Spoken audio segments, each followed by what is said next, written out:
ഇന്തോനേഷ്യയിൽ ഡച്ചുകാർ ഭരിക്കുന്ന കാലത്ത് 1901 ഡച്ചുകാർ നിർമ്മിക്കപ്പെട്ട ഭൂകമ്പത്തിനെ അതിജീവിക്കാൻ കഴിവുള്ള ഒരു പള്ളിയും അതിൻ്റെ ചരിത്രവും ഇന്ന് അത് ഏത് രീതിയിൽ സൗഹാർദ്ദപരമായിട്ട് കാണുന്ന അതിൻ്റെ പ്രത്യേകതകളിലൂടെയാണ് നമ്മൾ കാണാൻ പോകുന്നത്. ധാരാളം ടൂറിസ്റ്റുകൾ ഇന്തോനേഷ്യയിൽ ഇതിനു വേണ്ടി മാത്രം വരുന്നതായിട്ട് എനിക്ക് മനസ്സിലാക്കാൻ കഴിയും.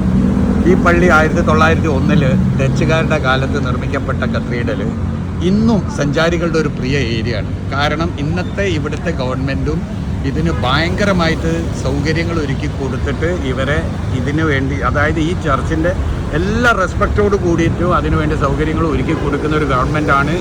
ഇസ്ലാമിക രാജ്യമാണെങ്കിൽ പോലും ഈ ഇന്തോനേഷ്യ ചെയ്യുന്നത് കേട്ടോ. ഇവിടെ മതസൗഹാർദ്ദത്തിൻ്റെ അടയാളമായിട്ട് ഇവിടുത്തെ സ്വാതന്ത്ര്യത്തിന് ഉണ്ടായിരുന്ന പള്ളി കണ്ടില്ല, നേരെ ഓപ്പോസിറ്റിലുള്ള പള്ളിയും ഈ കത്തീഡ്രലും തമ്മിൽ ഭയങ്കര റിലേഷനാണ് പോയിക്കൊണ്ടിരിക്കുന്നതെന്നാണ് മനസ്സിലാക്കാൻ കഴിയുന്നത്.